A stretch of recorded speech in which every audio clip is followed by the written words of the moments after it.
This module will focus on the development of Islamic extremism, as well as some of the approaches of different groups of Muslim radicals. At the end of the previous module, we dealt with the importance of honor in Islamic societies. The advantage to adopting the Islamic fundamentalist option, as opposed to those advocated by the reformists and the westernizers, was that it reinforced the flagging sense of honor among Muslims faced with the reality of Western power and their own obvious weakness in the face of it. The basic argument held by the fundamentalists was not that Islam was outdated and had to be reinterpreted or largely thrown out, but rather that the true, authentic Islam had been diluted and corrupted through the introduction of new ideas and practices over the centuries. Recall that innovation, bid'ah, is a negative concept in Islam. One of the primary results of the dilution and corruption of the true faith over the years, according to fundamentalists, was that it had caused Muslims to fall out of God's favor, and consequently, God had allowed the Western infidels to temporarily triumph over Muslims.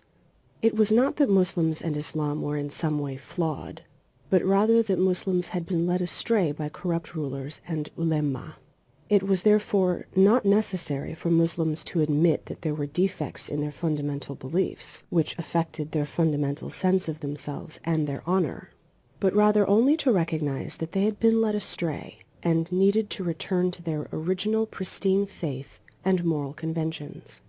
Rather than accepting modernization, and certainly westernization, Muslims needed to return to their own roots to realize the greatness and superiority of their own civilization, and thus regain their lost honor.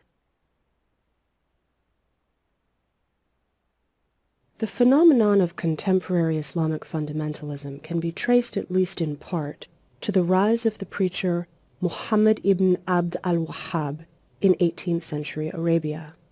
Ibn Abd al-Wahhab viewed the growing weakness of the Ottoman Empire, of which the Najd region from which he hailed was a nominal part, as a product of what he considered the moral corruption and impiety of Ottoman rulers and Ottoman society.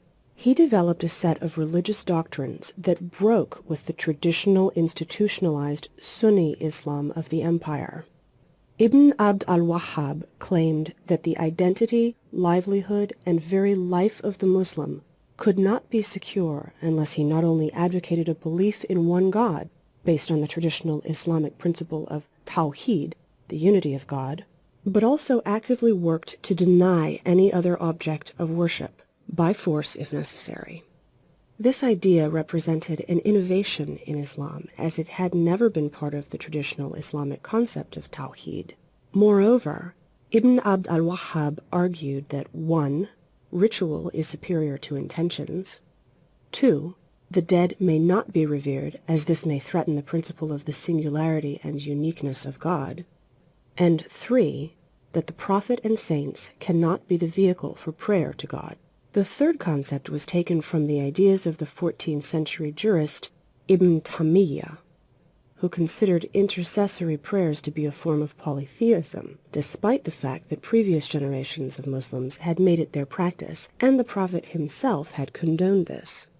Ibn Abd al-Wahhab's followers also developed an anthropomorphic perception of God, despite the fact that ascribing a human form to God was considered scandalously heretical in traditional Islam.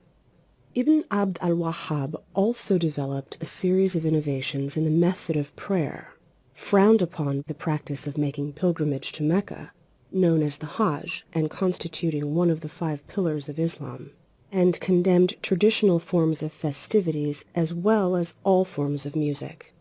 While Ibn Abd al-Wahhab called for a return to the fundamentals of Islam that existed during the time of the Prophet, and demanded that all Muslim men grow beards, in emulation of the Prophet, he also actively downgraded the status of the Prophet, believing that too much admiration for the Prophet threatened the principle of Tawheed. Upon capturing Mecca, he allegedly destroyed the Prophet Muhammad's grave, as well as those of saints.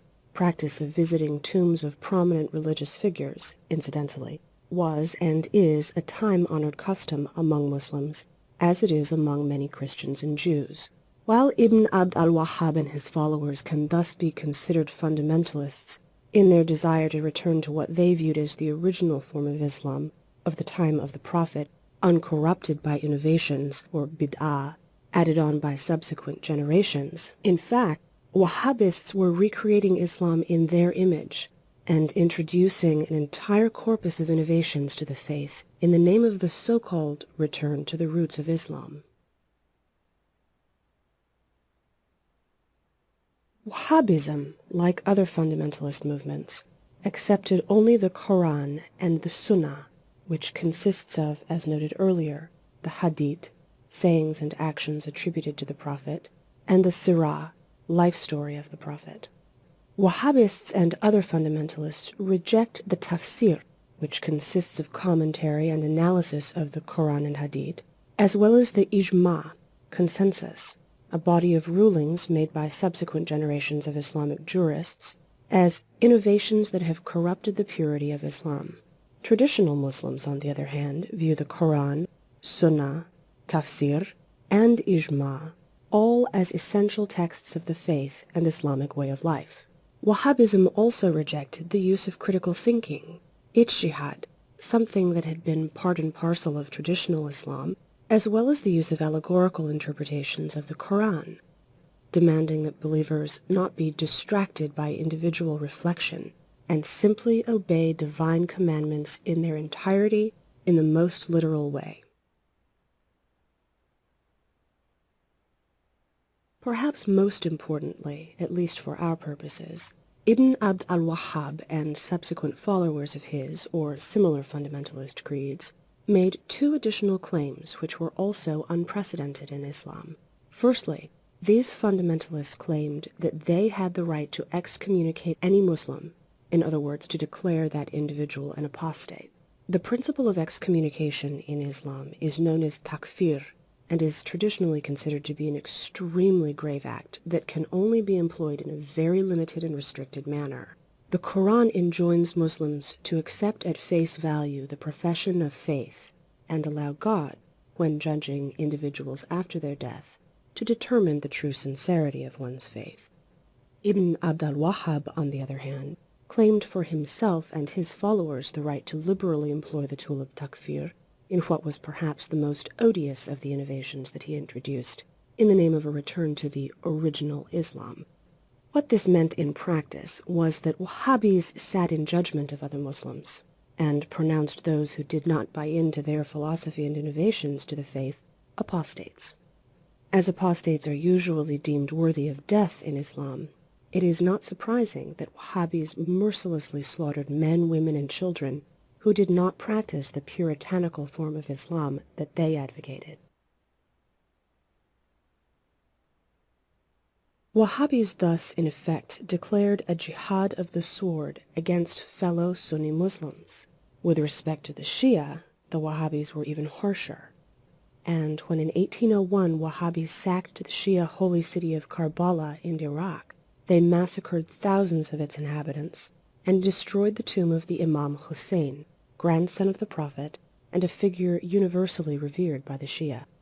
Subsequent generations of radical fundamentalists have also viewed their contemporary co-religionists largely as apostates, because they did not follow the specific practices and doctrines preached by the fundamentalists. Moreover, subsequent generations of extremists not only denied the validity of the Islam practiced by the overwhelming majority of Muslims, they also claimed that contemporary Christians and Jews were following corrupted versions of Christianity and Judaism, and hence were not worthy of the second-class but protected status afforded these people of the book, al-Kitab, during and immediately following the Prophet's time. In sum, then, radical fundamentalists reserve the right to delegitimize anyone and justify the waging of jihad to the death against them. The Wahhabist doctrines may have ultimately died out, had they not formed the basis for the legitimacy of the contemporary Saudi kingdom, which not only controls the two holy cities of Mecca and Medina, but also employs its vast oil wealth in order to proselytize and propagate the creed of Wahhabism. Saudi efforts to promote Wahhabist teachings and ideas have made Wahhabist ideas available to a broad audience throughout the Sunni world. For the Saudis, this serves the dual purpose of propagating the creed to which they adhere, and which forms the religious and ethical underpinning of their rule, and also to strengthen their political influence throughout the Islamic world, particularly in the face of an aggressive Islamic Republic of Iran, which has also made significant efforts to portray itself as a global Islamic leader.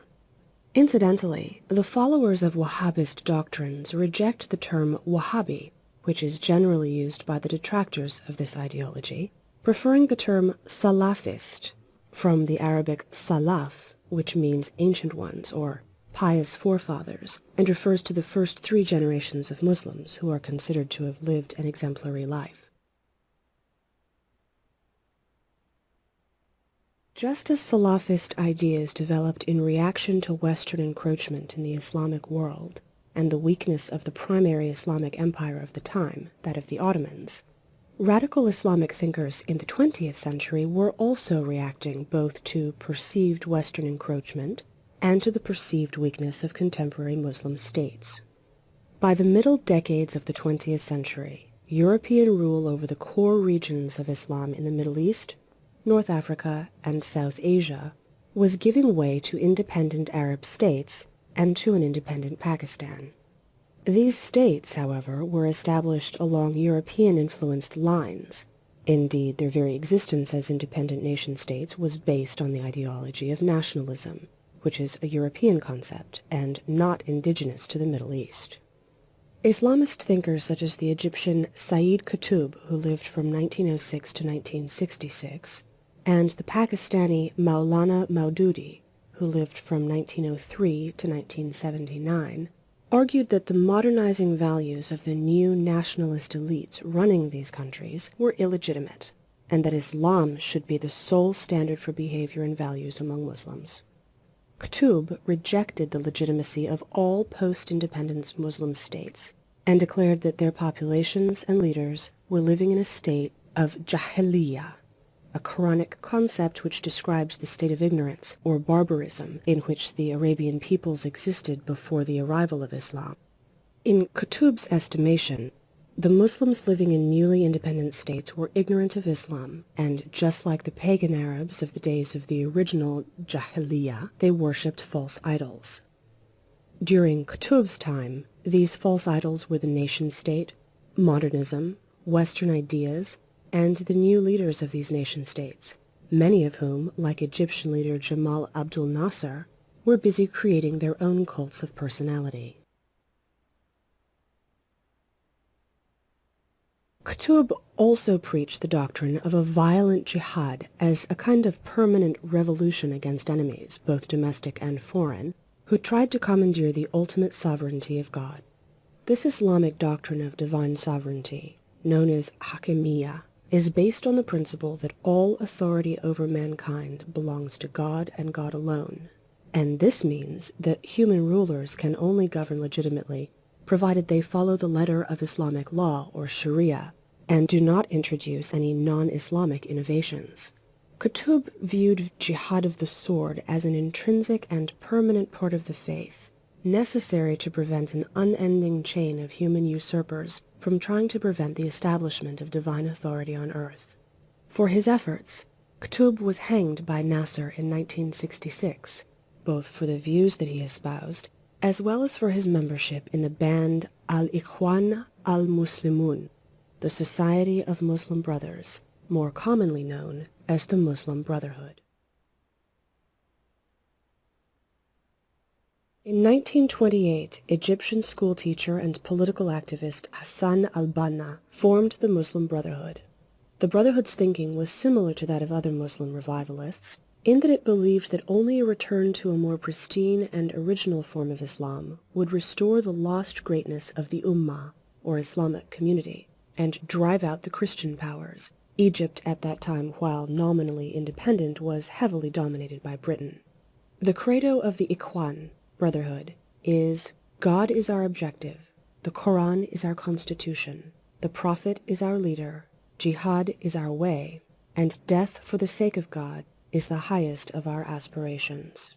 The Brotherhood's ideas proved popular, and many Muslim Brotherhood chapters were opened in other Arab countries. While the Brotherhood espoused fundamentalist Muslim ideas such as jihad and the recreation of an Islamic empire and caliphate, they did not, like Qutb, consider the general population to be living in a state of jahiliyyah, nor did they go even farther, as did the Salafists, and advocate the unrestrained application of takfir, excommunication, towards the general population. Consequently, the Brotherhood's views were comparatively more moderate, though of course still very much within the camp of Islamic extremism. Over time, the Brotherhood largely abandoned the call to violence, at least within their own societies, and adopted the view that social and political activism were the key to achieving power in the individual Arab and Islamic states in order to re-establish divine authority.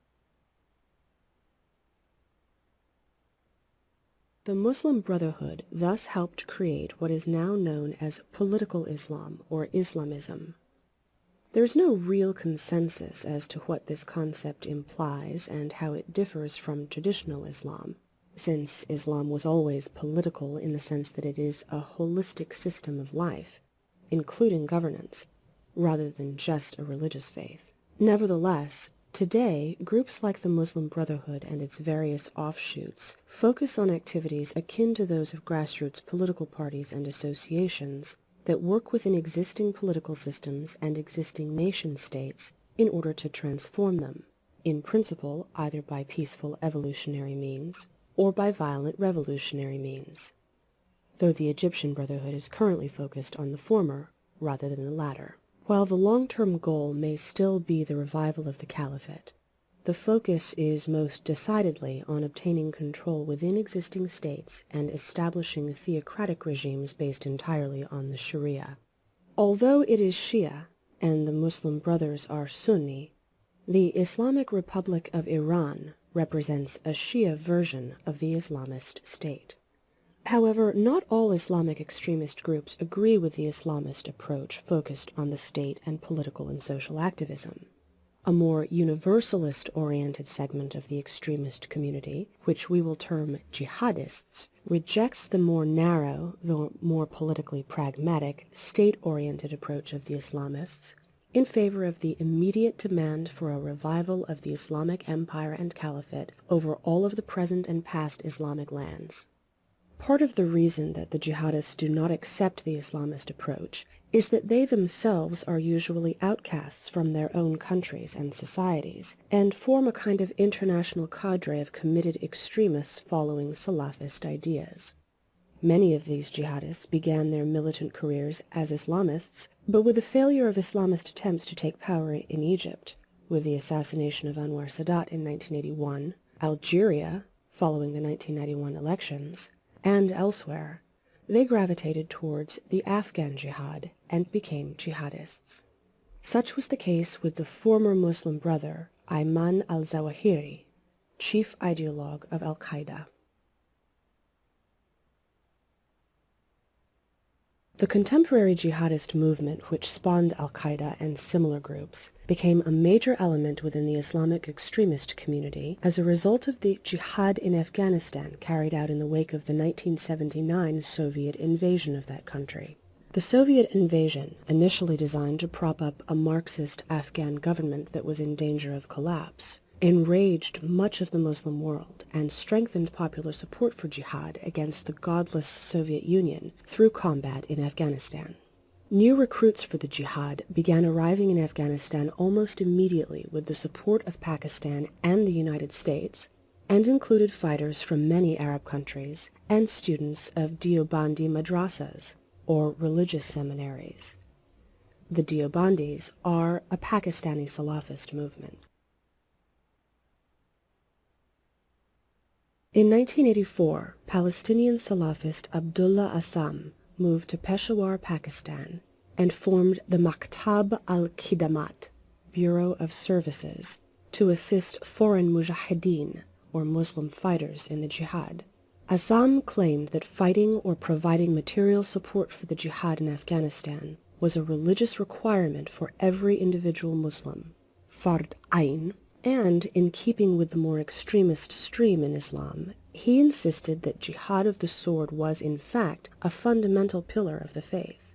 Though he was a Palestinian, Azzam was not an Islamist, unlike members of Hamas who are Islamists, but rather a jihadi who favored a global struggle for Islam, rather than a more narrow struggle for an Islamic Palestine. Azzam tried to inculcate recruits for the jihad with the desire to die in battle, and repeatedly quoted the single hadith in which the Prophet promises the shaheed absolution from all sins, 72 beautiful virgins, and permission to bring 70 members of his family with him into paradise. Azzam also believed that the growing international cadre of mujahideen he was helping to assemble would act as a strike force, promoting the cause of jihad universally, and not only in Afghanistan. Azzam's plans were bolstered by the arrival of hardcore activists from the Arab world, particularly from Egypt, such as the former Muslim brother and former leading figure in the Egyptian Islamic Jihad organization, Ayman al-Zawahiri, as well as from the wealth and business acumen of the Saudi millionaire Osama bin Laden, both of whom were in place in Peshawar by the mid-1980s. In February 1989, the Soviet Union withdrew its forces from Afghanistan, thus effectively bringing to an end the Afghan Jihad, though a pro-Soviet government was left in Kabul to continue for a time the hopeless struggle against the mujahideen.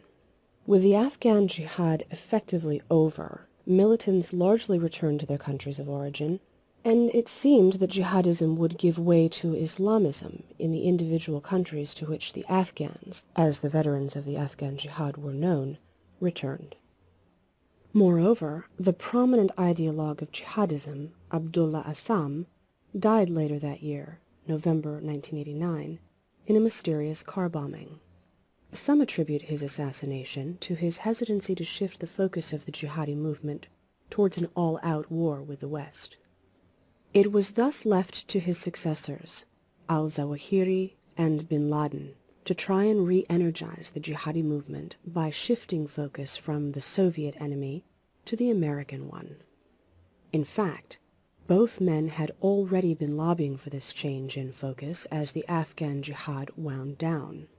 In February 1988, bin Laden announced the creation of the so-called World Islamic Front for Jihad against Jews and Crusaders, known more commonly today as Al-Qaeda, or the Base. As a result of their efforts, hatred of the West, and particularly the United States, which al-Zawahiri and bin Laden viewed as the head of the snake, would lead them to plan and execute terrorist attacks against the United States worldwide, capped by the unprecedented tragic attack on September 11, 2001. Finally, following the U.S. overthrow of the Taliban in Afghanistan in 2001 and the invasion of Iraq in 2003, both these countries became focal points for the new jihad, that against the West. Subsequent American and international efforts to crack jihadist networks have led to a fragmentation of this extremist community. Unfortunately, this fragmentation will not necessarily result in a reduced terrorism threat. Since jihadists do not view their power as being based on popular support, and unlike most Islamists, do not have clear political goals or an articulated agenda, the fact that their movement has atomized does not necessarily pose an insurmountable problem. For the jihadists, the true goal is to die whilst fighting the jihad. Though they espouse amorphous political aims such as the re-Islamization of the Islamic world, the ejection of the Western presence in Saudi Arabia, the destruction of Israel, and the revival of the Caliphate, jihadists have not taken any concrete steps to achieve any of these goals. Somewhat similar to the anarchists of 19th century Russia, the jihadists are focused on the act of violence itself, not as a means to an end, but rather as an end in and of itself. The implication here, then, is that political dialogue and concessions will have no real effect on them. For the jihadists, violent jihad is the essential raison d'être. Moreover, jihadists have been very good at feeding on and channeling the personal frustration of their adherents in the direction of violence and destruction. This reality thus poses a serious security challenge for Western countries, particularly as jihadist movements work not only to encourage attacks emanating from Muslim countries, but also work to recruit disaffected Muslim youth residing in Western countries, who are perfectly placed to attack the vulnerable underbelly of Western societies. The challenge of coping with Muslim communities in the West is thus not only social and cultural, but has profound security implications. This will be the topic of our next and final module in the series.